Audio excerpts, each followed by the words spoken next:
नमस्कार, आप देख रहे हैं बातें दिल की सीजन 4 में हूं आपके साथ रिचा अनुरुद्ध। बातें दिल की ये खास इनिशिएटिव है स्लीववेल फाउंडेशन और संजीवनी सोसाइटी फॉर मेंटल हेल्थ का, जिसमें हम ऐसे मुद्दों पर बात करते हैं जो जुड़े होते हैं हमारी मेंटल हेल्थ या इमोशनल वेलनेस से। और अक्सर आप जानते हैं क्या होता है, हमें पता ही नहीं होता कि उस मुद्दे का ताल्लुक हमारी इमोशनल वेलनेस से हो भी सकता है। ऐसा ही एक मुद्दा है जिस पर आज हम चर्चा करने वाले हैं, बॉडी इश्यूज। हमारी फिजिकल अपीयरेंस, हम कैसे दिखते हैं, कैसा दिखना चाहते हैं, या समाज हमें कैसा देखना चाहता है, इस सब का कितना तनाव हम अपने सर पर ले लेते हैं। और बॉडी इश्यूज पर हमारे सवालों के जवाब देने के लिए हमारे साथ आज जुड़ रही हैं संजीवनी सोसाइटी फॉर मेंटल हेल्थ से वॉलंटियर काउंसलर कविता श्रीराम जी। कविता जी, बहुत बहुत स्वागत है आपका। नमस्कार रिचा। बॉडी इश्यूज आजकल ज्यादा हो गया है। मैं टीनेजर थी तब शायद हम इतने कॉन्शियस नहीं थे अपने लुक्स को लेकर, लेकिन आजकल शायद सोशल मीडिया की वजह से टीनेजर हो, मिडिल एज्ड हो, हर उम्र के लोग इतना ज्यादा प्रेशर लेने लगे हैं। लेकिन मैं चाहूंगी सबसे पहले आप समझाएं बॉडी इश्यूज क्या है ये। आजकल ये टॉपिक एक एक्चुअली बहुत इम्पोर्टेंट टॉपिक, ज्वलंत मुद्दा हो गया। बिल्कुल। बॉडी इश्यूज होते क्या है? बॉडी यानी हमारा शरीर, जैसे हम दिखते हैं दूसरों को और जैसे हम अपने आप को देखते हैं आईने में, या हम जैसे अपने आप को देखते हैं अपने मन की आंखों से, ये तो बॉडी का हो गया। इश्यूज का अर्थ दो तरह से हम देख सकते हैं। एक इशू यानी कि कोई एक मुद्दा, कोई एक सिचुएशन, कोई एक समस्या, ये एक इशू है। लेकिन अगर वो इशू, वो स्थिति, वो सिचुएशन हमारे लिए एक प्रॉब्लम बन जाती है, एक तनाव का एक कारण बन जाती है, तो वो इशू जो कि हमारे लिए नुकसानदायक हो सकती है एंड नेगेटिव रिजल्ट्स दिखे जा रहे हैं।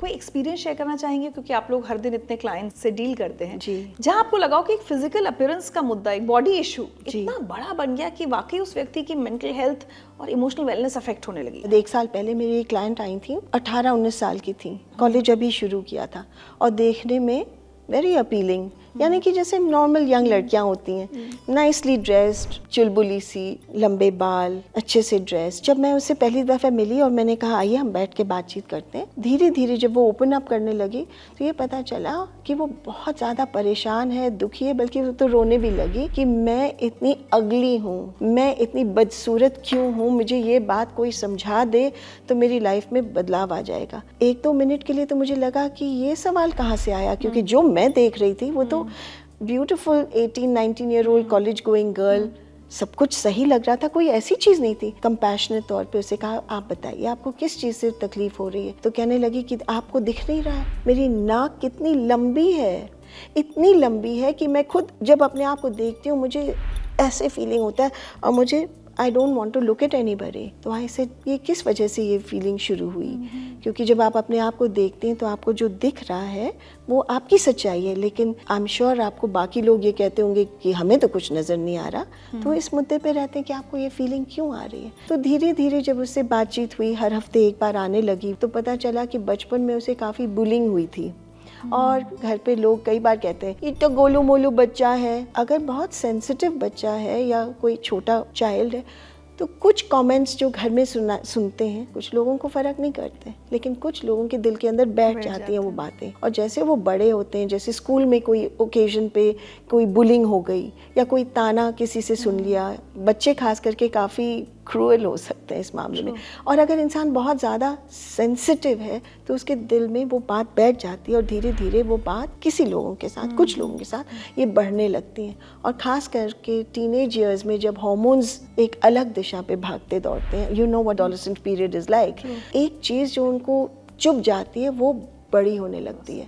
और क्या होता है कि वो सोच हर समय उन्हें परेशान करने लगती है। उनका जो माइंडसेट होता है ना, वो उसे एकदम घिर जाता है, जैसे कि एक क्लाउड आ जाता है, वो और कोई चीज़ देख नहीं पाते हम। यू नो रिचा, एक चीज़ और भी है, हमारा माइंड जो है और हमारी शरीर जो है दे आर कनेक्टेड। ट्रू। अगर आपको कोई परेशानी है बहुत, आपको हेडेक होने लगेगा। स्कूल के एग्जाम्स के पहले कई लोगों को पेट में कितनी तकलीफ होने लगती है, तो शरीर जो हमारा है इट शोज अप, रिस्पॉन्ड करता है to what's going on in our mind.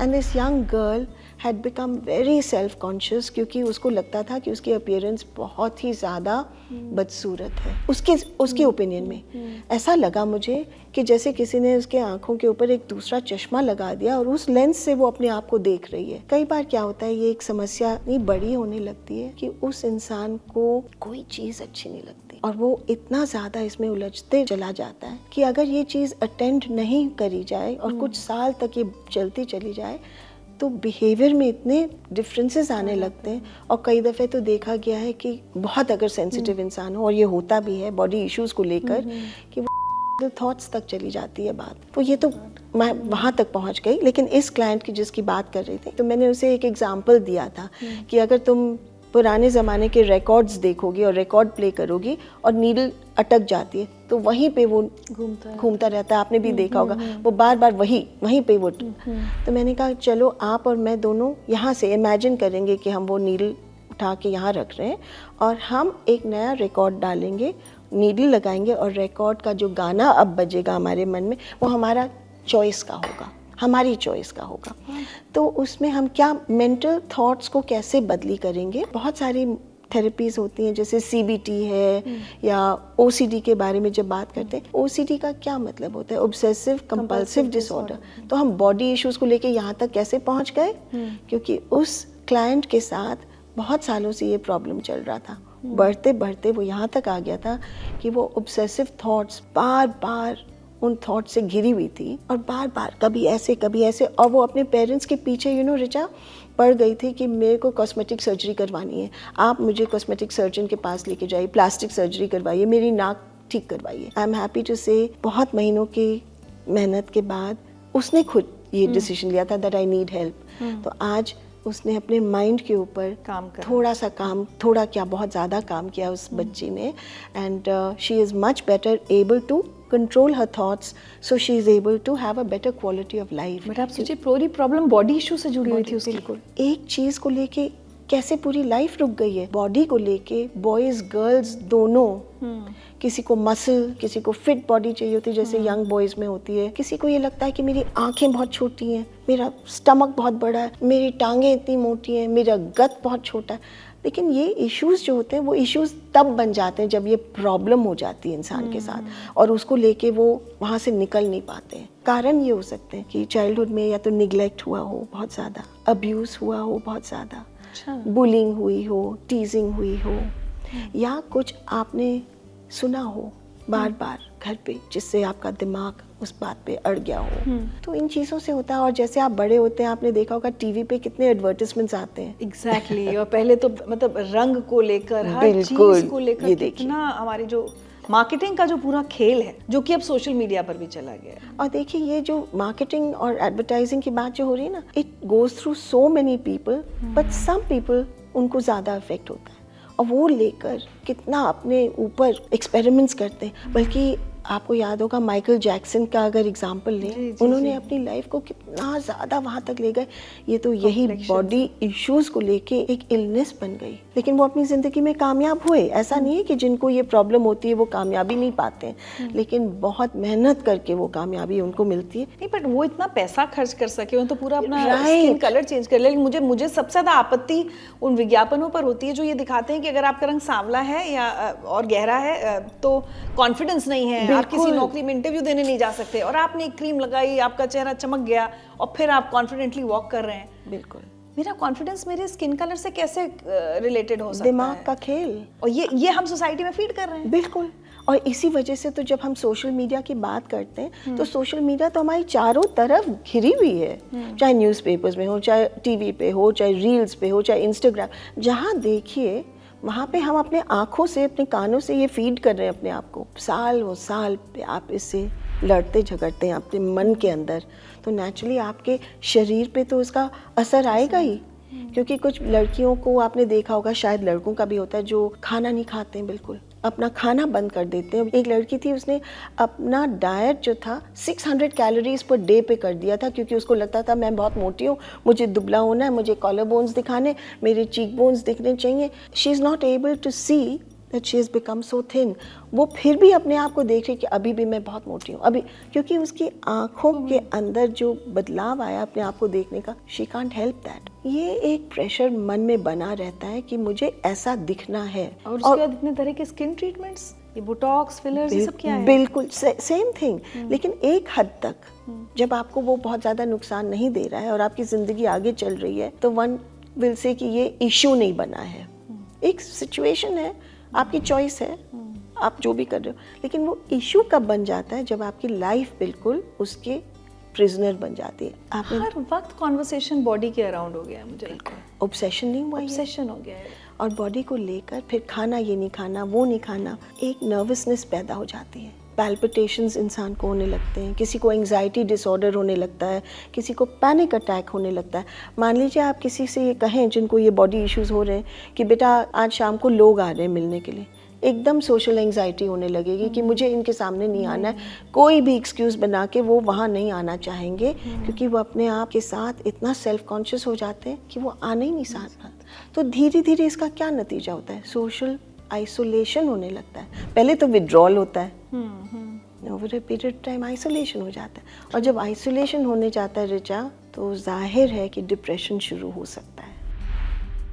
अभी हम लोग, मैं अब जिस late 40s and early 50s वाली एज ग्रुप में जो महिलाएं होती हैं, हमारे अंदर हार्मोनल चेंजेस हो रहे होते हैं, वेट पुट ऑन करते हैं हम लोग। तो चूंकि मीडिया में है, फेसबुक पर या कहीं सोशल मीडिया पर लोग ऐसे लिखेंगे, मैडम आज आप कितनी मोटी लग रही हो, अरे आप इतनी मोटी हो गई हो। तो ये 2-3 साल मैंने इतना सहा, एंड आई वाज लाइक कि ये कितना आपके ऊपर हावी होने लगता है, आप परेशान होने लगते हो। हर वक्त जब मैं किसी शो के लिए तैयार होती थी तो मुझे ये कि मेरी तैयारी कैसी से ज्यादा लगता था मैं मोटी लग रही हूँ। फिर मुझे अपने आप को समझाना पड़ा, तुम कैसी दिख रही हो उससे ज्यादा इंपॉर्टेंट है कि तुम कैसा परफॉर्म कर रही हो। बिल्कुल। And Richa, I am so glad कि आपने ये शेयर किया, क्योंकि ये वास्तव में एक रियलिटी है, और जो आपने एक्सपीरियंस किया, इट्स अ रियल थिंग। और कितनी तकलीफ हुई होगी आपको ये सुनकर, किसी को भी बहुत बुरा लग सकता है। और आपने अपने आप को संभाला, समझाया और आगे बढ़ाया।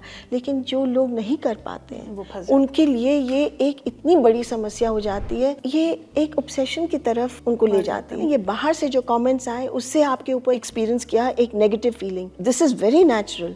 और दूसरा इसका पहलू ये है कि जब इंसान के अंदर ऑलरेडी एक सेंसिटिविटी होती है, बीज पहले से पड़ा होता है, कुछ जैसे मैंने कहा, कोई चाइल्डहुड एक्सपीरियंस ऐसी हो, कुछ सुना हो, और कोई एडवर्टाइजमेंट्स देखा हो, कुछ इन्फ्लुएंसर्स की बात आई हो, उसको लेके वो अपना लेते हैं और उसकी तरह वो बनना चाहते हैं।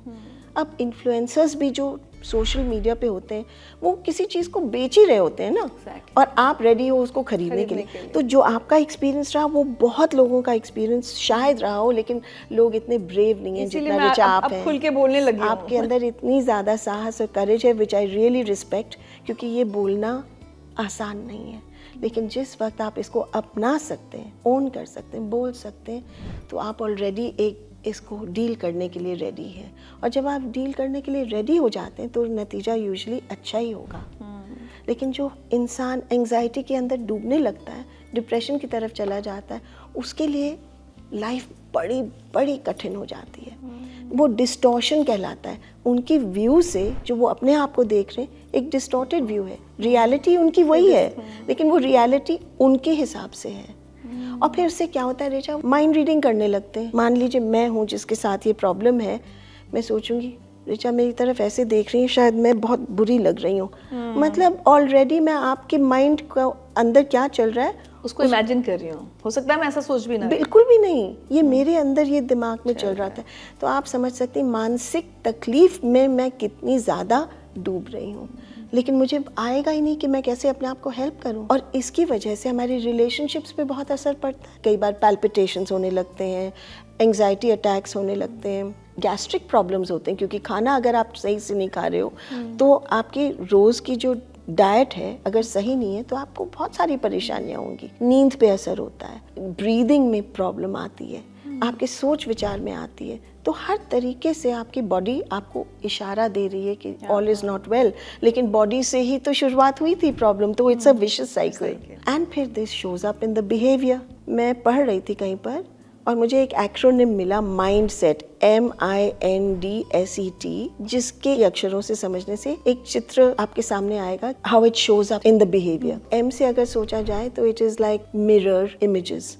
जिन लोगों की बॉडी इश्यूज होते हैं वो कई बार मिरर के सामने बहुत ज्यादा अपने रिफ्लेक्शन को बार बार देखते हैं, कई बार कहीं पे चेक करेंगे कि हाउ एम आई लुकिंग, और ये कंटिन्यूस रहता है। कुछ लोगों में ये M वाला शब्द जो है वो बिल्कुल उल्टा होता है कि वो अपने आप को देखना ही नहीं चाहते बिल्कुल भी। कंसंट्रेशन इस पर है कि हाउ एम आई लुकिंग, और I का है इनएबिलिटी, यानी कि टू बी रीअश्योर्ड। कि अगर आपको मान लीजिए बॉडी इश्यूज हो रहे हो, आप मुझसे कहते हैं कविता मेरे बाल ठीक हैं, मैं कहूँ नहीं आप बहुत अच्छी लग रही हैं, बिल्कुल सही है, बिल्कुल कुछ ना करिए, लेकिन आप रीअश्योर्ड नहीं होंगे। आप मेरी बातों से नहीं बिल्कुल सुनेंगे, आपको हाँ। तसल्ली नहीं होगी, क्योंकि वो प्रश्न आपके दिमाग में फिर भी चलता रहेगा। आप पूछेंगी लेकिन जवाब सुनने को आप या स्वीकार करने के लिए रेडी नहीं होंगे। और an means no to photographs. मैंने ये खुद देखा है कि आप हॉलिडे पे हैं, फोटोग्राफ्स ले रहे हैं, जिनको ये प्रॉब्लम होती है कहते हैं फोटो मत लो, किसने कहा फोटो लेने के लिए, मत खींचो फोटोग्राफ्स लोड नहीं करना है जब तक मैं नहीं देखूंगी या देखूंगा कि कौन सी सही है।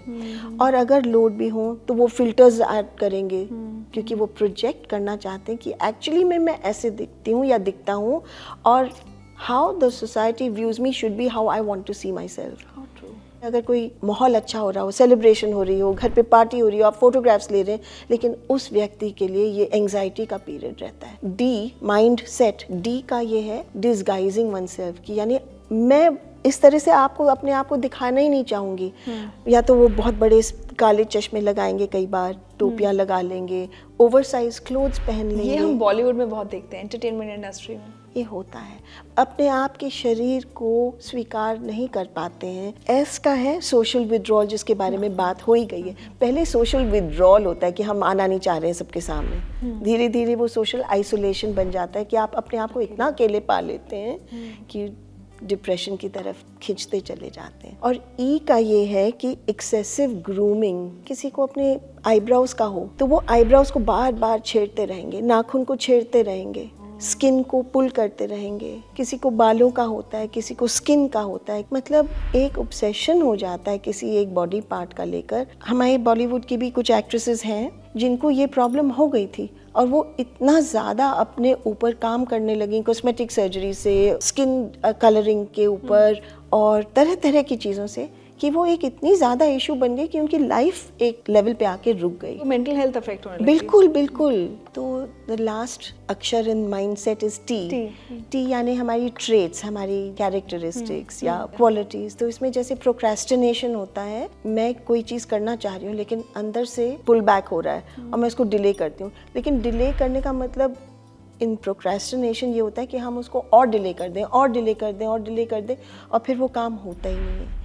या आपने देखा होगा कोई बहुत एक्सेसिव लिस्ट बनाते चले जाते हैं लेकिन वो उस पर काम नहीं कर पाते। या फिर ये होता है कि बहुत ज़्यादा परफेक्शनिस्ट ट्रेट होती है, तो इतना हाई एक्सपेक्टेशन खुद से होता है कि वो कर ही नहीं पाते हैं, क्योंकि उनका माइंड अपने वो जो बॉडी इशू को लेकर है वो 24 घंटे उनके अंदर चलता रहता है। वो उसी फिल्टर से सब कुछ देखते हैं और उससे इतने परेशान और दुखी रहते हैं कि और चीज़ों में ना तो रुचि रखते हैं, ना अटेंशन दे पाते हैं। और फिर ये कहाँ तक जाएगी ये बात? Obviously into depression, into ill health. फिर आपके रिलेशनशिप्स टूटेंगे। हो भी सकता है अगर शादीशुदा इंसान है तो डिवोर्स तक भी बात जा सकती है। अगर आप नौकरी पे हैं वहाँ पे भी लॉन्ग टर्म के बाद अगर आपने इसका ध्यान नहीं दिया तो may be you lose your job also. मैं तो एंड की बात कर रही हूँ, लेकिन अगर तो मतलब एक्सट्रीम बिल्कुल, बट लोग करते हैं कई बार। और थॉट्स आते हैं। मान लीजिए एक इंसान है जिसके पास इतने पैसे रुपए नहीं हो जो कॉस्मेटिक सर्जरी कर पाए, नहीं ज़्यादा वो परेशानी है कि मुझे करना है, तो वहाँ तक नहीं पहुँच पाए तो क्या है कि हमारी लाइफ वर्थ वाइल लिविंग नहीं है, तो थॉट्स आने लगते हैं। अगर मैं आपसे कहूँ आई साइट जब शुरू में कमज़ोर होती है, डॉक्टर कहते हैं चश्मा पहन लो, उस वक्त अगर हम नहीं पहनते हैं 1 साल के बाद जाएंगे तो हमारी आइज़ और ज़्यादा ख़राब हो जाएंगी ना। तो बीमारियाँ ऐसी भी होती हैं कि अगर शुरुआत में उसको नहीं हैंडल करी जाए और वो चलती चली जाएं तो और बढ़ जाती हैं। तो बेहतर ये है कि जब ये साइंस हमें दिखें अपनी फैमिलीज़ में, अपनी फ्रेंड्स में या कहीं भी, तो थोड़ा उनको गौर से देखें कि क्या ये नॉर्मल सी परेशानी है और चली जाएगी, या ये बार बार दिख रही है अलग अलग रूप में, और इसका क्या करना चाहिए। आजकल ना बॉडी शेमिंग बहुत कॉमन वर्ड हो गया है जी। अच्छी बात है कि हम लोग इसको लेके कॉन्शियस हुए कि हम लोग जब छोटे थे कोई भी आते थे, कोई बच्चा मोटा है तो मोटे हो, कोई पतला है तो अरे क्या मम्मी पापा खाना नहीं देते, गोरा काला, इतना करते थे। अब बॉडी शेमिंग को लेके थोड़ी अवेयरनेस तो आई है, लेकिन मैं ये देखती हूँ कि सोशल मीडिया पर भी उतना ही प्रेशर क्रिएट हो रहा है मेरे ऊपर कि भाई मेरे बाल कैसे होने चाहिए, मेरा रंग कैसा होना चाहिए, मेरी फिजिक कैसी होनी चाहिए। लेकिन फिर भी मैं जानना चाहूंगी आपसे, ये जो बॉडी इश्यूज है या बॉडी शेमिंग है, ये सेल्फ क्रिएटेड ज्यादा होता है या सोसाइटी क्रिएटेड? एक्चुअली दोनों पहलू सही हैं। कुछ व्यक्ति ऐसे होते हैं जो अंदर से बहुत ज़्यादा इस तरीके से सेंसिटिव होते हैं कुछ रिमार्क्स को लेकर। घर में 2 बच्चे होंगे, माँ ने वही चीज़ दोनों को कही, एक को ज़्यादा लग जाती है, एक को फ़र्क नहीं पड़ता है। बात जहाँ तक कि अंदर से आने वाली बात है, डिपेंड्स ऑन द पर्सनैलिटी, कैसे वो लाइफ के एक्सपीरियंसेस को लेके वो उभर के आते हैं। अगर इंसान नॉर्मल खुशी से जी रहा है, बड़ा हो रहा है, लेकिन सोशल मीडिया को लेके वो अफेक्ट हो रहा है, मान लीजिए इन्फ्लुएंसर्स की बात हुई कि आप ये करोगे तो आपके मसल्स ऐसे हो जाएंगे, आप ये पहनोगे तो आप यू विल अट्रैक्ट दिस, एक महीने में 10 किलो वजन कम करा देंगे आपका। एग्जैक्टली और उसका गलत नतीजा पड़ रहा है तो उसका नुकसान भी आएगा। लेकिन यहाँ पर हम लोग सोच कर वेट नहीं करते कि जो हम अपने अंदर ले रहे हैं वो हमारे लिए अच्छा है कि ठीक है, नहीं ठीक है। We are not able to discern. ये बॉडी शेमिंग की जो बात आप कर रही हैं, किसको अफेक्ट नहीं होता है, लेकिन यहाँ पे एक बहुत ज़रूरी चीज़ है कि खुद हम समझें कि हमारे साथ हो क्या रहा है, हमारे अंदर क्या हो रहा है। जैसे थर्मामीटर होता है बुखार लेने के लिए, इट टेल्स अस कि बॉडी टेम्परेचर ज़्यादा हो गया है, तो इसी तरह हमारा शरीर जो है वो हमें सिम्टम्स और साइंस देता हमारी है। बॉडी के अंदर क्या चेंजेस चल रहे हैं, क्या हो रहा है। अगर हम उसे देखें और नज़रअंदाज ना करें तो हमें वहीं पे सिग्नल्स मिल जाते हैं कि क्या हो रहा है, फिर उसके बारे में हम पूछताछ कर सकते हैं। अगर हमें नॉलेज और सेल्फ अवेयरनेस हो जाती है तो हम अपने फैमिली को भी बता सकते हैं, भाई I am going through this period, for example pre menopause age time में क्या होता है, तो हमारी फैमिली भी वो अगर समझ लेगी तो हमारा साथ दे सकेगी, ना कि ये कहें कि बार बार तुम चली जाती हो लेटने के लिए, सर में दर्द हो जाता है, ये क्या मतलब है। Then they will understand what's happening. जब हमारी बच्चियाँ होती हैं, गर्ल्स छोटी, बहुत सारी मदर्स आजकल अपने 9, 10, 11 ईयर ओल्ड डॉटर्स को पीरियड्स के बारे में बताती हैं, ताकि उन बच्चियों को जब पीरियड्स हो अवेयरनेस होती है तो वो परेशान नहीं हो जाती। बेसिकली द पॉइंट इज कि हमें अवेयरनेस होनी चाहिए कि हमारी बॉडी में क्या हो रहा है, या फिर हम अपनी बॉडी को कैसे देख रहे हैं, दोनों चीज़ें हैं। और आज जो बॉडी इश्यूज की जो बात कर रहे हैं, वो इशू जैसे शुरू में कहा था, इशू तब बन जाता है जब हम इन चीज़ों से स्मूथली लाइफ को आगे नहीं ले जा सकते। आजकल मैं देखती हूँ जो न्यू मदर्स हैं आजकल जी, प्रेगनेंसी के बाद, डिलीवरी के बाद उनको वजन कम करने की कितनी जल्दी रहती है कि वो खाना भी अपना कम कर देती हैं, वो जिम जाना भी शुरू कर देती हैं। और मुझे कई बार लगता है कि ये लोग क्या ये समझ नहीं रहे कि इस समय इनकी बॉडी की जो रिक्वायरमेंट्स है, जो न्यूट्रिशन इनको चाहिए, दे आर स्टार्विंग देमसेल्व्स कि बस काम पे वापस जाना है, वजन कम करना। आपने जवाब खुद ही दे दिया कि वो समझ नहीं पा रहे हैं कि आज उनके लिए जो एक्चुअली वो सोच रहे हैं इशू है कि मुझे दुबला होना है, पतला होना है, वो उनके लिए इशू है, लेकिन एक्चुअल इशू बाद में आएगा जब उनकी हेल्थ इतनी वीक हो जाएगी। They will suffer the consequences of that. Again it goes back to the mind set. जो हम अपने माइंड में डालते हैं वो हमारे बिहेवियर में, हमारी बॉडीज में आता है। तो चलते चलते कविता जी, मैं चाहूंगी कि हमारे सारे जो व्यूअर्स हैं, जो देख रहे हैं, और खासकर वो जो कई बार कह नहीं पाते, जी, बॉडी इश्यूज से डील कर रहे हैं, और जैसा आपने सोशल आइसोलेशन, वो एक बहुत खतरनाक शब्द है, हम अभी शायद ना समझ पा रहे हैं उसकी सीरियसनेस, लेकिन हम अपने आप को जब बंद कर लेते हैं कि घर से निकलने का मन नहीं करता क्योंकि हमारा वजन बढ़ गया है, या हम ज़्यादा पतले हैं, या हम गोरे हैं, काले हैं, लंबे हैं, छोटे हैं, कोई भी व्यक्ति इससे अगर इस समय जूझ रहा है, जी, आप उसको क्या मैसेज देना चाहेंगे? इसका जवाब मैं आपको अभी देती हूँ, पर यहाँ पे एक चीज़ और भी मेंशन करना चाहूँगी कि आजकल एक खुलासा हो गया हमारे सोसाइटी में बातचीत करने के लिए about lots of things. So there are lots of transgenders also who go through body issues, which is not आज के मुद्दे की बात नहीं है, लेकिन वो भी हैं। कुछ और लोग हैं जो अपने आप को फीमेल समझते हैं लेकिन trapped in a male body. That is also a part of what people go through. But yeah, these are also body issues these are actually. Also, and body issues are mostly start off with the mind. आप जो पूछ रही थी, how do we deal with it? First, ये है कि हम recognize करें, और recognize ये करें as family members, counsellors, well wishers, जो भी हैं हमारे समाज में, हमारे करीबी लोग जो हैं। अगर हम देखें कि कुछ लंबे समय से ये कुछ रेड फ्लैग्स दिख रहे हैं, उसके ऊपर सेल्फ अवेयर होकर उसके बारे में जानकारी हासिल करें, खुद साइकोथेरेपिस्ट से बात करें, काउंसलर से बात करें कि हमें क्या करना चाहिए।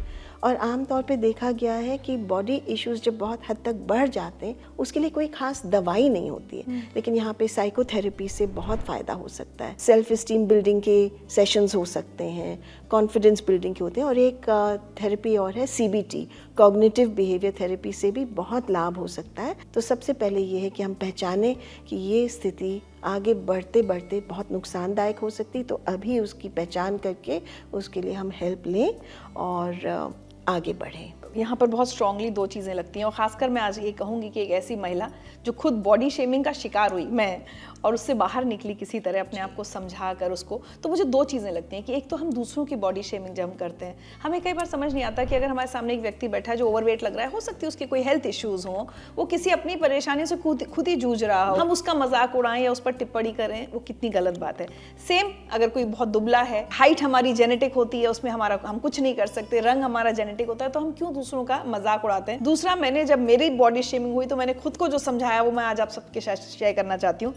हम काम क्या कर रहे हैं, हमारा बर्ताव लोगों के प्रति कैसा है, हम लोगों से बोलते कैसा है, क्या हमारे कर्म अच्छे हैं या नहीं, ये सब ज़्यादा इंपॉर्टेंट है बजाय कि मैं दिखती कैसे हूँ। मुझे लगता है कि हम सब एक दूसरे के लिए ही समझें कि हम दूसरे को जब अगर जज करना ही है, वैसे तो जज करना नहीं चाहिए, लेकिन उसके काम पर जज करें, उसके बर्ताव पर, व्यवहार पर जज करें, बजाय उसके कि वो दिखता कैसा है, दिखती कैसी है। और वही स्टैंडर्ड्स हम अपने लिए रखें कि अपने कर्म अच्छे रखें, अपना व्यवहार अच्छा रखें, तो मुझे लगता है कि हाँ, और सोच अच्छी रखें। बहुत बचपन में हमको सिखाया जाता था ना, दूसरों के साथ वो व्यवहार ना करो जो तुम्हें अपने लिए पसंद नहीं। तो जो बॉडी शेमिंग हम खुद अपनी नहीं कराना चाहेंगे, वो हमें दूसरे की भी नहीं करनी चाहिए। और बॉडी इश्यूज को लेके हम बहुत ज़्यादा कंप्लेसेंट ना हो, इट इज़ एन इशू और ये एक्चुअली और आगे बढ़ सकता है, तो इसको पहले ही रोक लेना बेटर है। कि मुझे लगता है समाज से ज़्यादा सोशल मीडिया जो एक स्टैंडर्ड्स बनाता जा रहा है, हम उसके बन ट्रैप गया। में ना फंसे। हाँ, वो सोसाइटी बन गई है कि हम आज जाके ये ट्रीटमेंट करा लें तो हमारी ये चेहरा अच्छा हो जाएगा, ये ट्रीटमेंट करा लें तो हम पतले हो जाएंगे। इसमें नहीं फंसना चाहिए, फंसना नहीं चाहिए। आपने ये शब्द बहुत अच्छा कहा,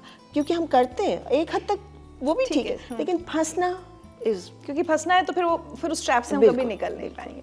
Kavita ji, thank you so much बातें दिल की में आने के लिए और इतने अच्छी तरह से हमको ये पूरा टॉपिक एक्सप्लेन करने के लिए। आई होप हमारे आज की इस एपिसोड से आप में से बहुत सारे लोगों को क्लैरिटी आई होगी इस मुद्दे को लेकर। चलते चलते हम यही कहेंगे, बॉडी इश्यूज या बॉडी शेमिंग जो आजकल हम कहते हैं, ये एक जाल है जिसमें ना हम खुद फंसे ना किसी दूसरे को फंसाएं। तो एक बहुत बड़ा इशू जो कि डायरेक्टली हमारी मेंटल हेल्थ और हमारी इमोशनल वेलनेस से जुड़ा हुआ है, इससे हम सब शायद छुटकारा पा सकते हैं। बिल्कुल। Thank you so much for watching.